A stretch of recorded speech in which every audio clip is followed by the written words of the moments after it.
Today I'm going to talk a little bit about a new treatment that is called metacognitive therapy. You might say that it's like a extension of cognitive therapy.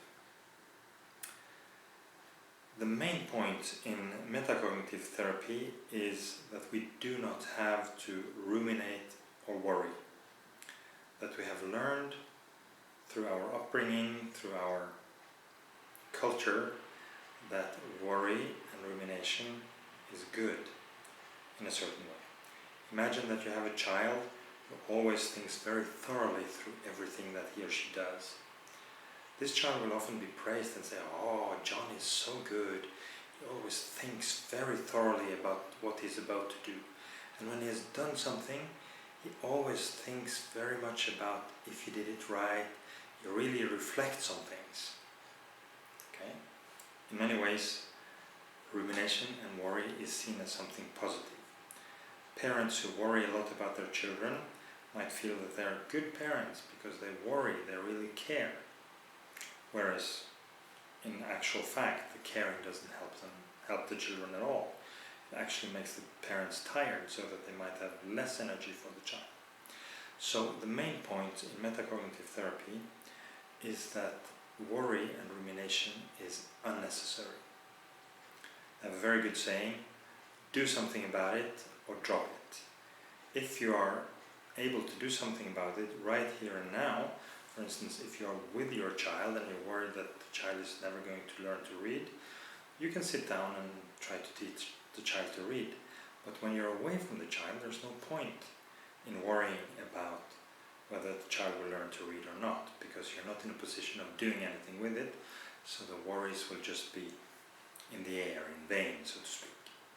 So, then comes the difficult part: how to not worry.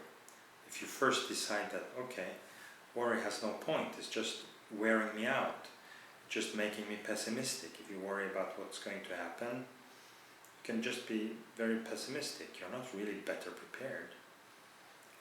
If you sit and plan with pencil and paper about what you can do with things, okay, great. But apart from that, worrying is just going to make you tired and anxious. So, what can you do to stop worrying and stop ruminating? And the answer is, it sounds very simplistic, it is to think about something else. To think about or be engaged in something that's very important to you.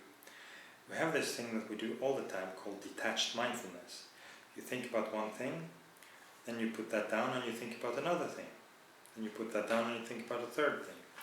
So we do this all the time. We think about something, then we stop thinking about it and start thinking about something else. So this is the point, this is the mechanism that all people have, that they can use all the time, is to put down the worry by starting to think of something else. Just make a thought experiment. If you sit and worry about your finances or about whether you were liked in the party that you went to, and then suddenly you get a phone call that one of your relatives is seriously injured and on the way to the hospital, would you still think about your original worry, or would your thoughts go more to the relative that is in problems? Of course, you would be spared from your own worries for a little while you're thinking about the other, more important thing. So, we have the ability to put it down when it's something extremely negative, but also something that is quite positive, that is something very important to you, has this power of putting down the worry because you need all your thinking capacity to think of the positive thing. A woman who was very worried about all kinds of things, once she was together with her husband and the children and had a very good time, she realized that she hadn't been worrying for several hours. Then the worries came back, but she had got the insight that, okay, she could get a free time from the worry by being very engaged in things that were very important to her. So in a nutshell, this is metacognitive therapy. Worry is in most cases unnecessary, but it is very rewarded by society in our culture. So you have to argue with yourself and say, no, this worry serves absolutely no purpose. I just get exhausted from it. and then say, I'm going to involve myself in something very positive instead, so that I will get energy and I will save my energy for if my children really need some help, for instance.